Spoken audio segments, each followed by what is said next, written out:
Assalamualaikum warahmatullahi wabarakatuh. Alhamdulillah wassalatu wassalamu ala rasulillah wa ala alihi washabihi wa mawalah. La hawla wa la quwata illa billah. Rabbi shrah li sadri wa yassir li amri wa hlul 'uqdatam min lisani yafqahu qawli. Amma ba'du. Para pemirsa UBTV yang saya cintai, yang dirahmati oleh Allah, sungguh manusia itu sebagai makhluk yang diciptakan oleh Allah, salah satu makhluk yang paling sempurna yang diciptakan oleh Allah Subhanahu wa Ta'ala. Dan Allah adalah Sang Khalik yang menciptakan kita semuanya, yang menciptakan bumi seisinya, yang menciptakan alam semesta. Kewajiban kita kepada Sang Khalik adalah beribadah. Di dalam surat Az-Zariyat disebutkan, wa ma khalaqatul jinna wal insa illa liya'budun. Tidak aku ciptakan jin dan manusia kecuali hanya untuk ibadah kepadaku, kata Allah. Sehingga keberadaan kita di muka bumi ini hanya satu tujuannya, adalah untuk beribadah kepada Allah. Oleh karena itu semua aktivitas kita harus kita niatkan sebagai bentuk dari perbuatan ibadah kepada Allah. Sungguh sangat merugi manakala manusia diciptakan tidak hanya melaksanakan apa yang diperintahkan oleh Allah untuk ibadah, akan tetapi mengerjakan sesuatu yang tidak ada manfaatnya. Oleh karenanya semuanya yang ada di muka bumi ini termasuk manusia selalu harus bersujud beribadah kepada Allah Subhanahu wa Ta'ala. Terutama kita sebagai makhluk yang mendapatkan pekerjaan tertentu, misalnya sebagai karyawan, sebagai dosen, sebagai pengusaha, atau sebagai apapun di dalam kehidupan kita, harus kita niatkan untuk beribadah. Innamal a'malu binniyat. Segala sesuatu itu tergantung niatnya.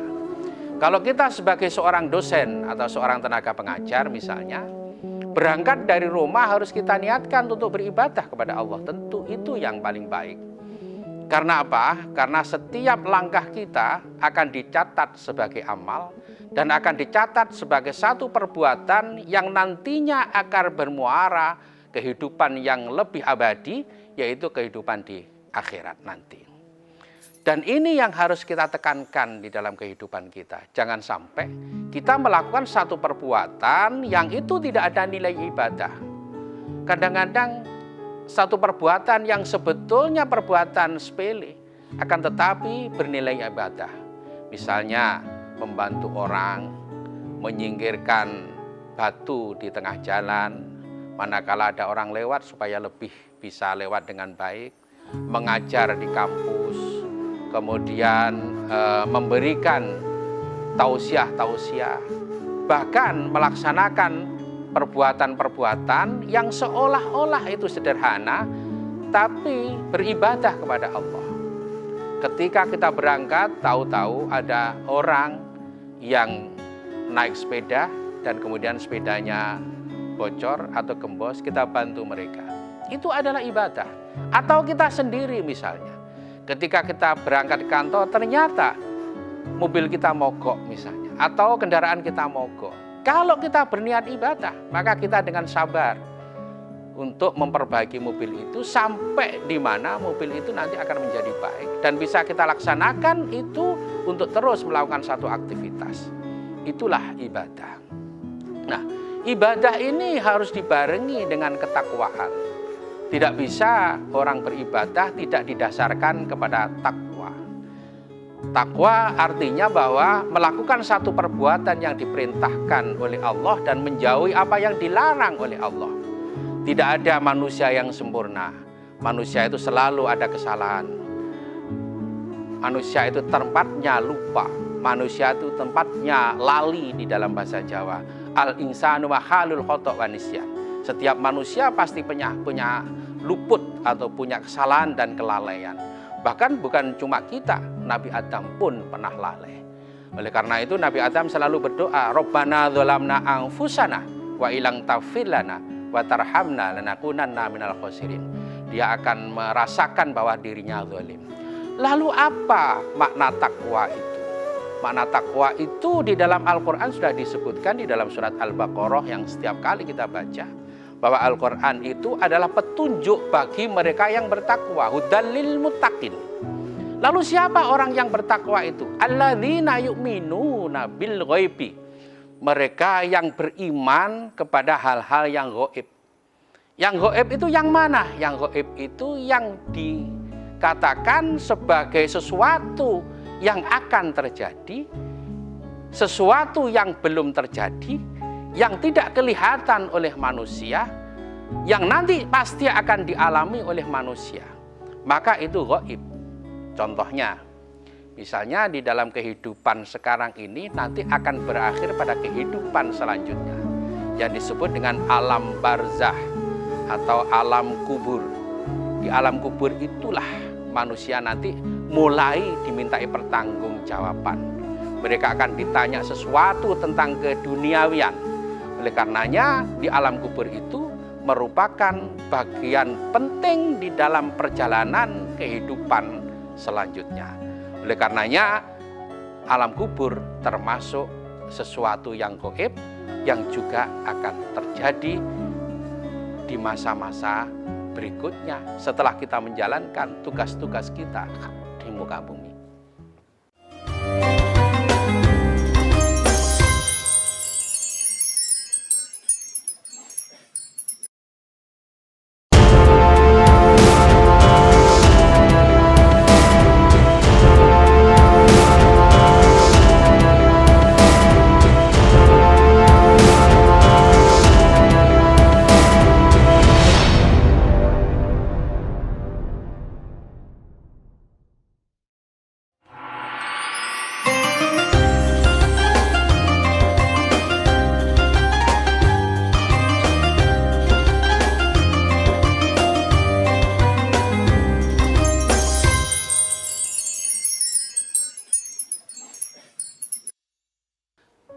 Nah, di alam kubur itulah manusia memulai satu kehidupan baru.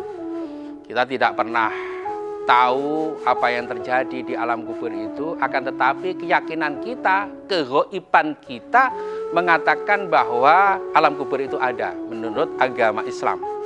Sehingga alam barzah itu adalah alam penantian di mana sebelum alam-alam ini digulung oleh Allah Subhanahu wa taala. Sebelum alam-alam semuanya ini diakhiri oleh Allah SWT. Itu adalah bil ghaibi. Jadi yakin terhadap hal-hal yang gaib. Termasuk juga yakin terhadap qada dan qadarnya Allah SWT. Manusia itu hanya berikhtiar. Keputusan itu ada di tangan Allah. Kewajiban manusia itu menjalankan apa yang diperintahkan oleh Allah. Maka dengan keputusan manusia itu, maka sesungguhnya Allah yang akan mengambil keputusan yang sesungguhnya. Ikhtiar manusia hanya sebatas ikhtiar, tapi Allah yang menentukan. Itu juga termasuk hal yang bersifat gaib. Karena kita tidak pernah tahu kehidupan yang akan datang itu seperti apa. Besok kita mau apa, besok kita mengerjakan apa. Direncanakan bisa, kepastian tentu tidak akan datang. Itu termasuk hal-hal yang bersifat gaib. Bil ghaibi. Lalu apa lagi orang takwa itu? Orang takwa itu wa yuqimunas sholata. Mereka menegakkan sholat.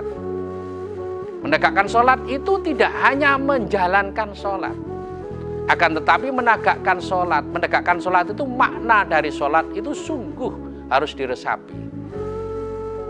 Diawali dengan takbir dan diakhiri dengan salam. Ketika salam itu sebetulnya manusia diperintahkan oleh Allah untuk menebar kebaikan. Menebar salam untuk siapa? Untuk semua makhluk di muka bumi. Termasuk kepada sesama kita. Baik sesama muslim maupun sesama yang non-muslim. Oleh karena itu bagian dari wa yuqimunas sholata. Menegakkan sholat.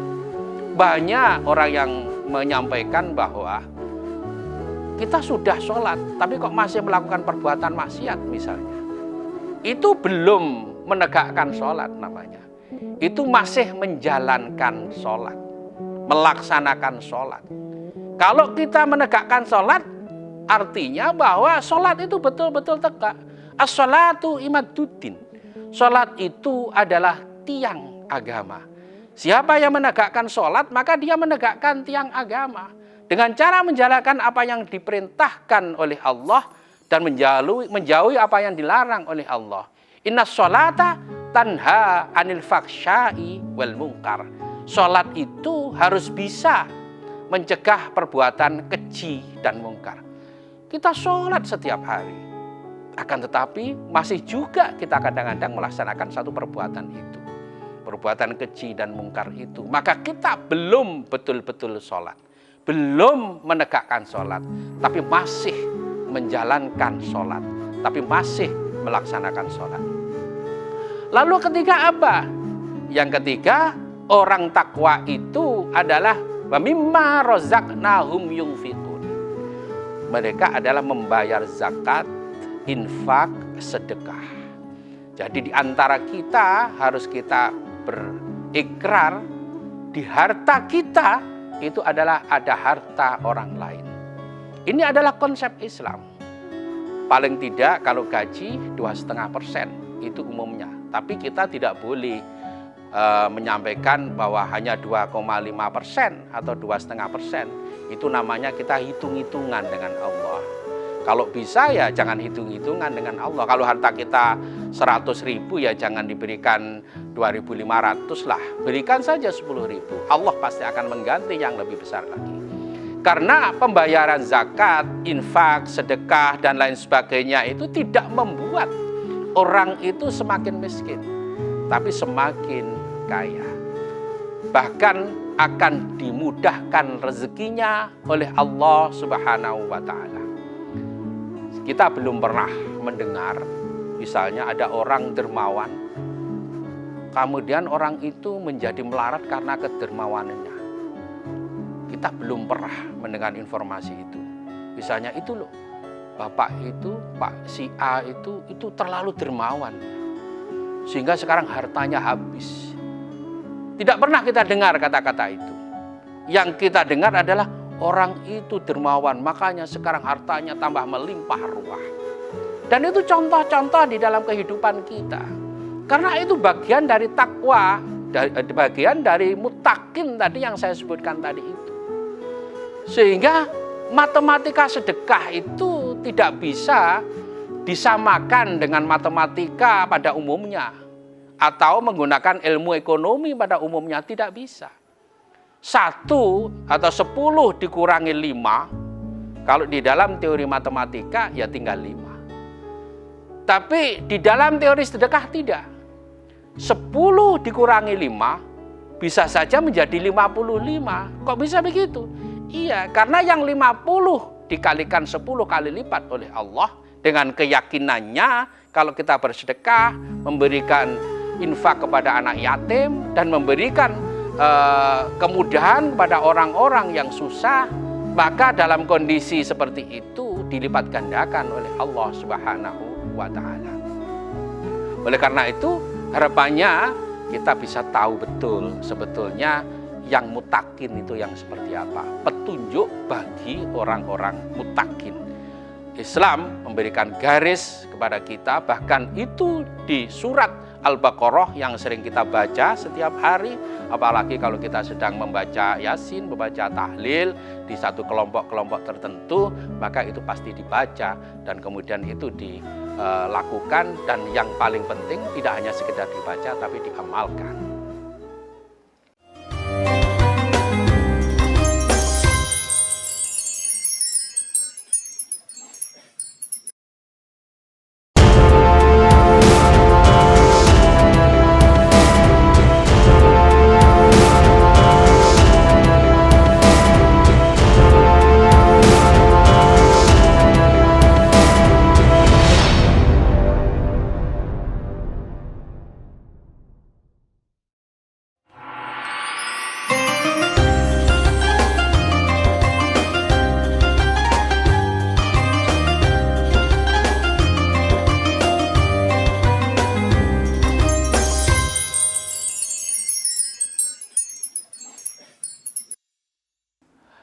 Selanjutnya adalah tentang muara dari sebuah ketakwaan. muara dari sebuah ketakwaan, akhir dari sebuah ketakwaan, ujung dari sebuah ketakwaan itu adalah ikhlas. Bersamaan dengan ikhlas itu adalah rasa syukur kita kepada Allah Subhanahu wa taala. Apa rasa syukur itu? La in syakartum la azidannakum wa la in kafartum inna adzabi lasyadid. Siapa yang mensyukuri atas nikmat yang diberikan Allah kepada kita, maka akan dilipat gandakan kenikmatan itu. Tapi siapa yang kufur nikmat terhadap Allah, maka azab Allah akan pedih. Nah, ujung-ujungnya di dalam beribadah, ujung-ujungnya di dalam takwa itu adalah rasa syukur kepada Allah. Paling top rasa syukur itu adalah ikhlas. Lalu apa ikhlas itu? Paling tidak ada 3 hal yang bisa dilihat di dalam ikhlas itu. Yang pertama adalah al-ikhlasu fil ibadatik. Ikhlas di dalam beribadah. Orang ibadah itu berat. Kenapa? Sholat saja yang paling sederhana. Kalau pagi-pagi kita sudah dibangunkan dan sudah mendengar azan, Allahu Akbar di pagi hari. Tidak ada orang yang hebat sehebat apapun, kecuali dia bisa bangun pagi dan sholat subuh berjamaah. Coba bisa kita hitung, cari. Berapa orang yang mendengar azan di kala subuh, mereka bangun dan kemudian mereka melaksanakan ibadah.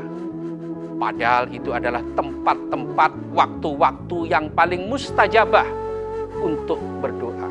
Bahkan Rasulullah pernah menyampaikan di satu sirah, dia mengatakan, seandainya orang tahu ganjaran orang sholat subuh berjamaah, maka dalam kondisi sakit pun orang akan merangkak ke masjid dan orang akan beribadah untuk melaksanakan sholat subuh berjamaah pada waktu itu. Ini maknanya apa? Ikhlas di dalam melaksanakan ibadah memang berat. Puasa lebih berat lagi. Tapi apa yang harus ada di tempat kita adalah ikhlas. Ikhlas melaksanakan ibadah yang kita laksanakan. Karena apa? Karena itu bagian dari ketakwaan yang saya sebutkan tadi. Al-ikhlasu fil ibadatik. Ikhlas di dalam beribadah. Sebab kalau tidak ikhlas, semua perilaku yang kita lakukan dalam bahasa Jawanya itu ngerundel. Kalau ngerundel, hilang sudah ganjaran, hilang sudah keikhlasan kita. Dan itu harus kita tanamkan sejak dini. Orang yang setiap hari saja melaksanakan ibadah yang namanya sholat itu masih berat. Apalagi orang-orang yang tidak terbiasa melaksanakan sholat. Tentu lebih berat lagi. Oleh karena itu ikhlas yang pertama adalah al-ikhlasu fil ibadatik. Yang kedua, al-ikhlasu fit ta'ati. Ikhlas di dalam taat. Orang taat itu enggak gampang. Orang taat itu enggak mudah. Karena taat melaksanakan apa yang diperintahkan oleh Allah itu perlu energi yang kuat. Perlu kekuatan. Orang mau berangkat ke masjid, orang mau sedekah, itu perlu kekuatan. Kalau tidak ada kekuatan, eman. Ini uang 100.000, harus saya infakkan 50.000. Ngapain juga? Kan nanti tinggal 50.000. Kalau tidak ada keikhlasan dan ketakwaan, orang tidak mungkin memberikan sesuatu. Korban, misalnya hari raya kurban atau idul kurban, harga sapi itu bisa sampai 30 juta. Itu kalau orang berpikir, mendingan saya belikan sepeda motor daripada untuk kurban. Perlu taat. Maka dikeluarkanlah uang itu dan kemudian kita berikan sapi, kita belikan kambing atau kita belikan apa yang itu adalah merupakan bagian dari ibadah kurban, ibadah Idul Adha. Maka itu dikatakan al-ikhlasu fit ta'ati. Al-ikhlasu fit ta'ati. Ikhlas di dalam melaksanakan taat kepada Allah Subhanahu wa ta'ala. Dan itu tidak gampang. Semua harus belajar bagaimana kita taat kepada Allah. Itu yang kedua. Yang ketiga, al-ikhlasu fil maksiyati. ikhlas di dalam mencegah maksiat. Di sekeliling kita itu adalah banyak sekali yang menawarkan kemaksiatan. Banyak sekali yang menawarkan ketidakbaikan kepada kita. Tinggal kita bisa mencegah kemaksiatan itu atau tidak.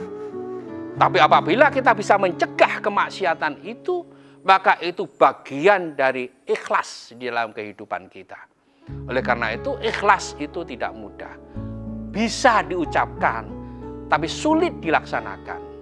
Orang kalau sudah bilang, misalnya begini, memberikan uang kepada adiknya atau kakaknya. Kemudian suatu saat ada konflik dengan adiknya. Kemudian dalam bahasa Jawanya itu diundet-undet. Ya, diundet-undet itu apa ya? Ya diundet-undet. Dimaki-maki. Kamu itu sudah saya beri ini, sudah saya beri ini, sudah saya beri ini. Ujung-ujungnya kamu berani ke saya. Ikhlasnya hilang. Itu sudah menjadi tidak ikhlas. Walaupun dia ngomong, sajane aku itu ikhlas memberi kamu itu uang. Saya itu ikhlas membayari kamu sekolah. Saya itu ikhlas, tapi kamu itu seperti itu. Nah, itu ikhlasnya hilang. Tidak gampang. Oleh karena itu, yang terakhir yang saya sebutkan tadi adalah al-ikhlasu fil maksiati. Jadi ikhlas di dalam mencegah maksiat. Dan mudah-mudahan kita semua selalu mendapatkan perlindungan dari Allah dan mendapatkan keberkahan. Dan mudah-mudahan kita mati dalam keadaan husnul khotimah. Amin. Allahumma amin. Saya akhiri ihdinas shiratal mustaqim. Assalamualaikum warahmatullahi wabarakatuh.